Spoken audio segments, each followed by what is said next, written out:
10 April 2023 فجر کے درس میں قواعد قرآنی کے حوالے سے آج ہم قاعدہ نمبر 14 پڑھیں گے۔ کل ہم نے کون سا قاعدہ پڑھا تھا؟ 13۔ اس میں کیا پڑھا تھا؟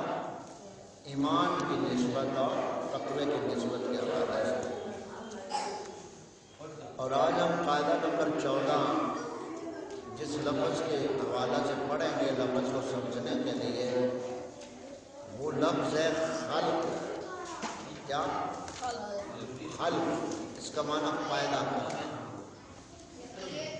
تو لفظ خلق قرآن پاک میں کئی مقامات پہ آیا ہے، اور اس لفظ کی نسبت جس طرف ہوگی اسی سطح سے، اسی مناسبت سے اس کا معنی کیا جائے گا۔ تو پہلے یہ اصول سمجھیں کہ جب خلق کی نسبت یعنی پیدا کرنے کی، کسی چیز کو پیدا کرنے کی نسبت جب اللہ تعالیٰ کی طرف ہوگی تو اس سے مراد ہوگا پیدا کرنا۔ کیا؟ پیدا کرنا، یعنی نیست کو ہست کرنا، یعنی وہ ایسی پیدائش تخلیق ہے جس کا پہلے کوئی وجود نہیں، عدم سے وجود میں لانا، یعنی کلمہ کن کہہ کر اسے تخلیق فرما دینا۔ جب خلق کی نسبت اللہ تعالیٰ کی طرف ہو، اور جب خلق کی نسبت بندے کی طرف ہو یعنی مخلوق کی طرف ہو، تو اس سے مراد یہ ہوگا بنانا یا کسی چیز کو گھڑ لینا، بنانا۔ جب مخلوق کی طرف نسبت ہو، جب اللہ تعالیٰ کی طرف نسبت ہوگی خلق کی، تو معنی ہوگا عدم سے وجود میں کسی چیز کو لانا جس کا یعنی پہلے کوئی وجود ہے ہی نہیں، کوئی تصور ہی نہیں۔ اللہ تعالیٰ اپنے ارادہ سے، امر کن سے اس چیز کو وجود عطا کر کے پیدا فرما دیں۔ تو اب اس کی ہم مثالوں کو سمجھیں گے، اور پھر آخر میں جو ضروری آج آپ کو سمجھائیں گے ایک آیا مبارکہ، جس آیا مبارکہ کو لوگ بیان کرتے ہیں اور پھر معاذ اللہ انبیاء اور اولیاء کی عطا کردہ خدا تعالیٰ کی جو شان عظمتیں فضیلتیں ہیں ان کو وہ لوگ نظر انداز کرتے قرآن پاک پڑھ کر۔ تو مثال کو ہم سمجھیں گے، جب خلق کی نسبت اللہ تعالیٰ کی طرف ہو تو اس کی مثال سمجھیں کہ اللہ تعالیٰ فرماتا ہے خلق الموت والحیات۔ یا لفظ کیا ہے؟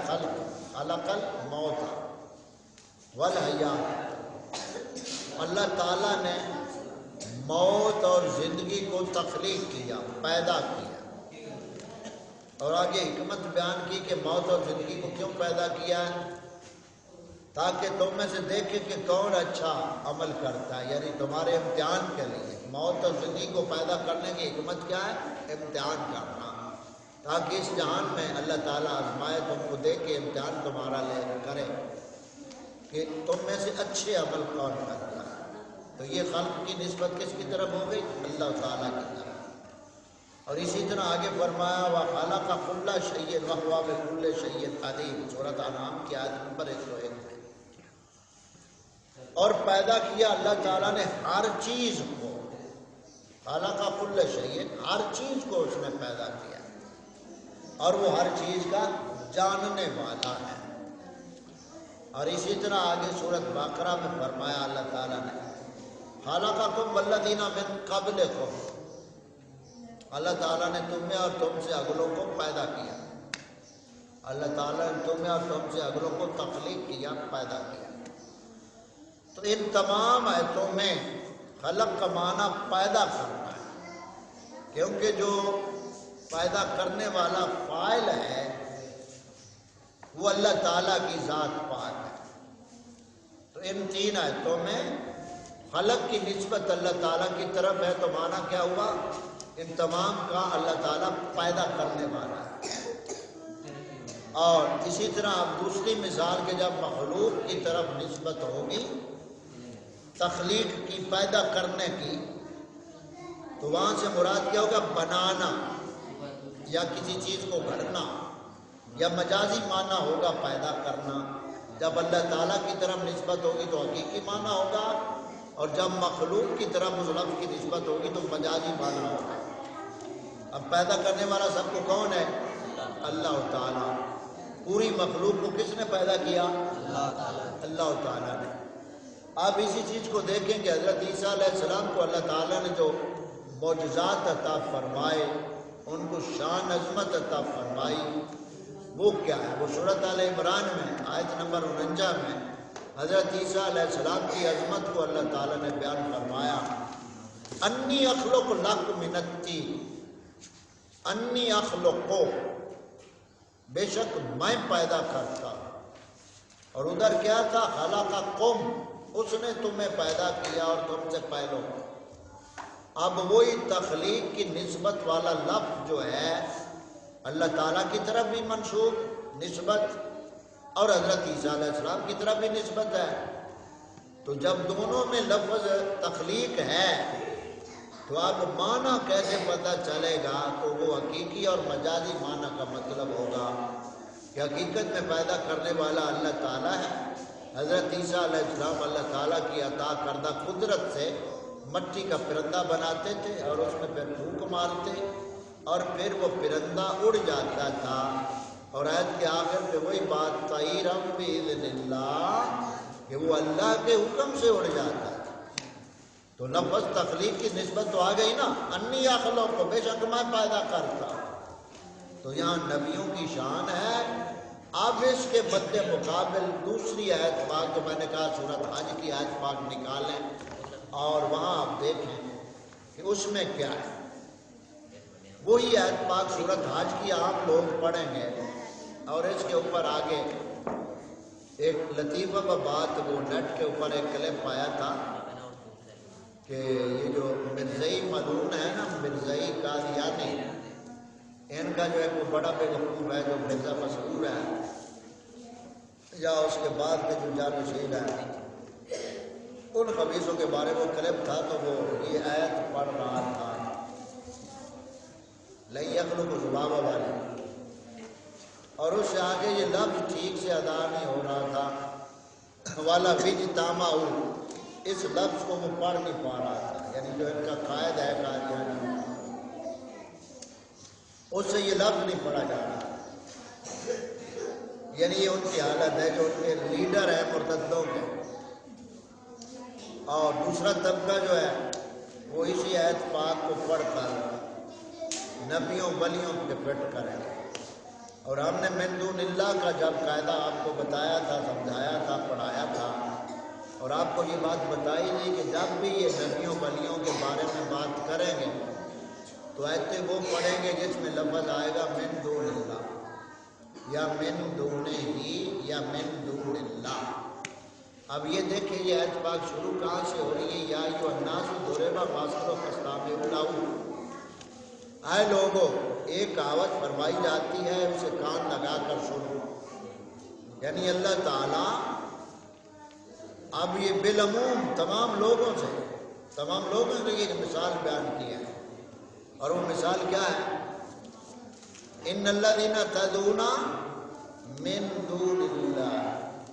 اب آیت پاک میں لفظ کیا ہے؟ تو یہ ہم نے پڑھا تھا کہ من دون اللہ سے مراد مشرکین اور ان کے بت ہوتے ہیں۔ ان الذین تدعون من دون اللہ، بے شک جن کو تم اللہ کے سوا پوجتے۔ اب دوسرے ترجمے آپ دیکھیں گے تو وہاں لکھا ہوگا پکارتے ہو، تو وہ پکار کا کہہ کر کہیں گے کہ تم نبیوں ولیوں کو پکارتے ہو تو تم مشرک ہو، یہ وہ مذہب سے لوگ کہہ رہے ہیں۔ تو یہاں جو ہے نا تدعون کا معنی ہے، اصل میں مفسرین نے جو لکھا تدعون کا معنی اصل میں یعبدون، ان الذین یعبدون من دون اللہ، تو یعنی عبارت معنی اصل یہ تدعون کا معنی کیا ہے؟ یعبدون، بے شک تم جن کو اللہ کے سوا پوجتے ہو۔ لن یخلقوا ذبابا، اب یخلقوا کا لفظ ہے نا وہ پیدا نہیں کر سکتے، لن یخلقوا ذبابا، کہ وہ ایک مکھی نہ بنا سکے، یعنی وہ ایک مکھی نہیں بنا سکتے۔ آگے ذباب کہتے ہیں مکھی کو. ذباب کس کو کہتے ہیں؟ مکھی کو ذباب. والا وجتمعوا، اگرچہ سب اس پر اکٹھے ہو جائیں، یعنی یہ مشرکین اور جن بتوں کو یہ پوجتے ہیں یہ سارے مل کر جمع ہو جائیں تو ایک مکھی نہیں بنا سکتے، ایک مکھی پیدا نہیں کر سکتے. اور آگے اللہ تعالیٰ ان کی بے بسی بیان کر رہا ہے وَإِن يَسْلُبْهُمُ الذُّبَابُ شَيْئًا لَا يَسْتَنْقِذُوهُ مِنْهُ، اور اگر مکھی ان سے کچھ چھین کر لے جائے تو اس سے چھڑا نہ سکے.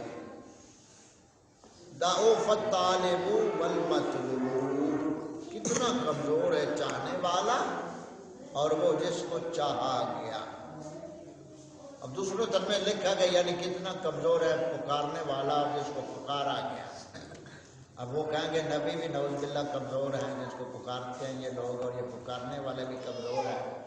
وہ بدبخت لوگ یہ ترجمہ کر کے من دون اللہ میں نبیوں ولیوں کو داخل کر کے ان کی عظمت کے اوپر حملے کریں اور کہیں گے لن یخلق ذبابا، یہاں بڑا زور لگائیں گے لن یخلق ذبابا، وہ ایک مکھی نہیں بنا سکتے. تو اب آپ اسے کہیں ذرا آہستہ ٹھنڈا ہو، بہتا گرم نہ ہو.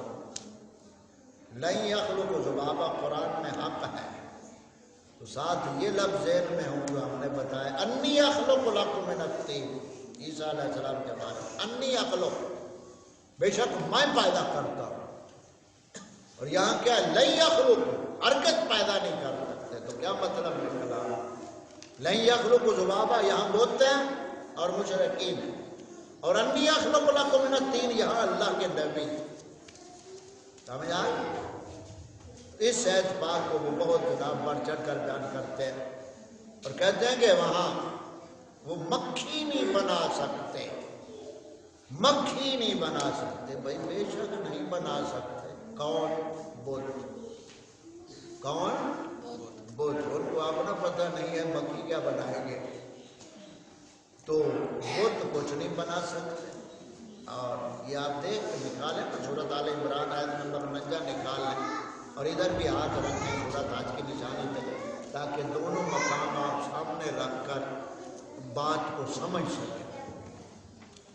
سورۃ آل عمران آیت نمبر 49 انی اخلق لکم من الطین، بے شک میں تمہارے لیے ایک مٹی کا پرندہ بناتا ہوں اور میں اس میں روح پھونکتا ہوں، میں اس میں پھونک مارتا ہوں. کیا؟ کو میں اس میں پھونک مارتا ہوں. ایسے ہی ہے نا؟ تو پھونک کون مارے گا؟ حضرت عیسیٰ علیہ السلام. کس میں؟ مٹی کے پرندے میں. بنائے گا کس سے؟ مٹی سے. کیا بنائے گا؟ پرندے کی مورت، اور پھر اس میں پھونک ماریں گے. تو اب قرآن تو فرماتا ہے وَنَفَخْتُ فِيهِ مِن رُوحِي، اللہ تعالیٰ فرماتا ہے میں نے آدم میں اپنی روح کو پھونکا. تو یہاں عیسیٰ علیہ السلام فرما رہے ہیں میں پھونک مارتا ہوں. یہاں عیسیٰ علیہ السلام فرما رہے ہیں میں روح پھونکتا ہوں، میں پھونک مارتا ہوں.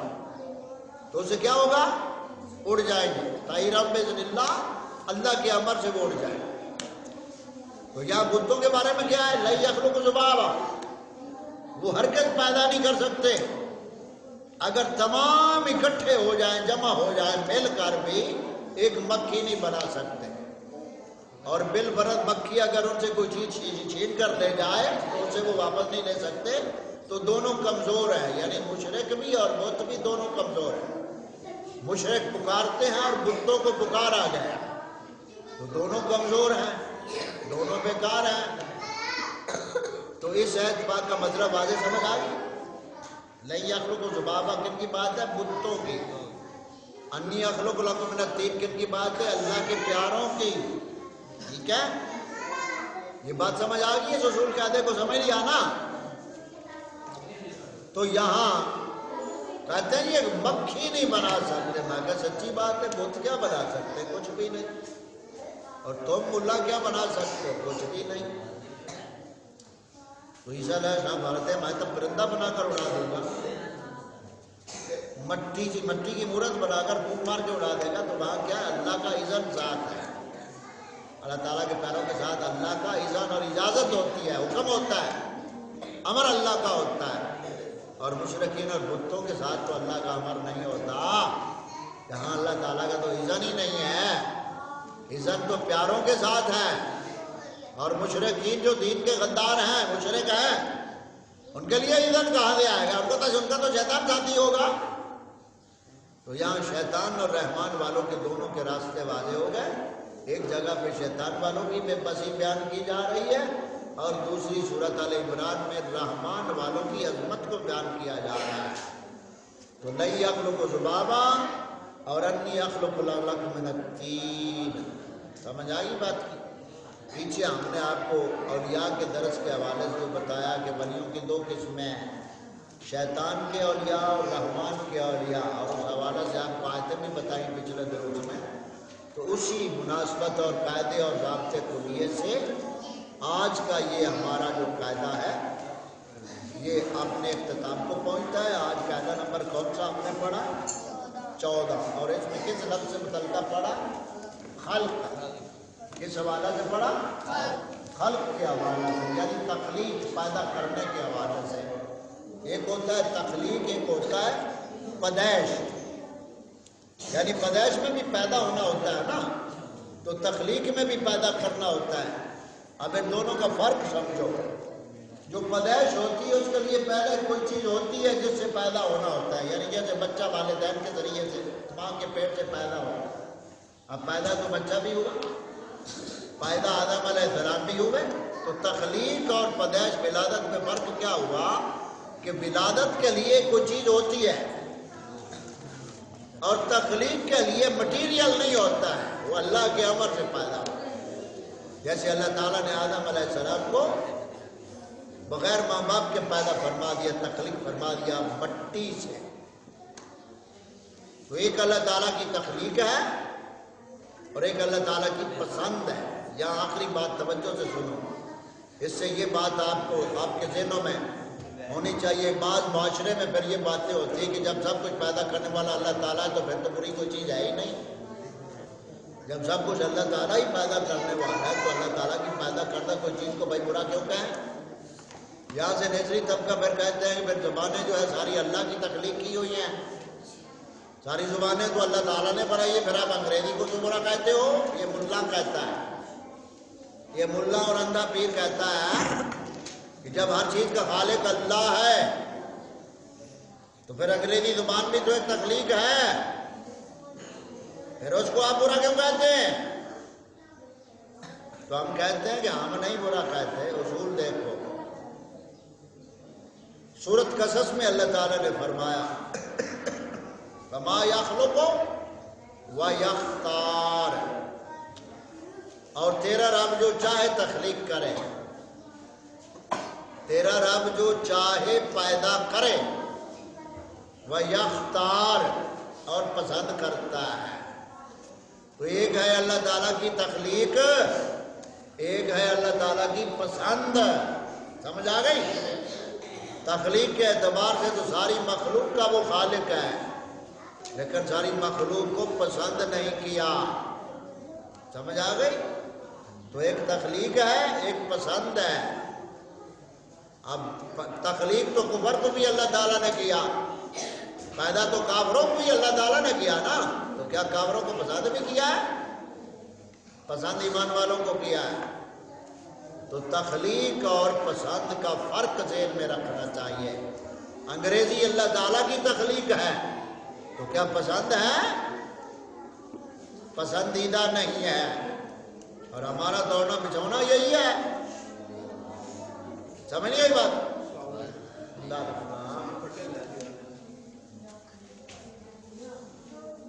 ہاں بات سمجھ آ گئی؟ تو یہ تخلیق اور پسند کا پتہ چل گیا. اللہ تعالیٰ خالق کل شیء ہے، ہر چیز کا خالق ہے. لیکن ہم یہ عدم کی وجہ سے نہیں کہہ سکتے، سمجھانے کے لیے بات کہہ رہا ہوں کہ نعوذ باللہ اللہ تعالیٰ کو خالق خنازیر ہم نہیں کہہ سکتے کہ اللہ تعالیٰ خنزیر کو پیدا کرنے والا ہے، یہ ہم نہیں کہہ سکتے. کیونکہ ادب کے خلاف ہے، اس کی شان کے خلاف ہے، حالانکہ پیدا تو اس نے اس کو بھی کیا ہے. سمجھ آ گئی؟ تو ایک پسند ہے، ایک تخلیق ہے. مومن کا دونوں پہ ایمان ہے. تخلیق سب اسی کی ہے، لیکن سارے کو پسند نہیں کیا. تو جس کو پسند خدا تعالیٰ کرتا ہے وہی مومن کی پسند ہے. سمجھ آ گئی؟ تو آج ہمارا یہ خلق کے حوالے سے جو قواعد قرآنیہ کا درس نمبر 14 پر پہنچا، اس کو ہم نے پڑھا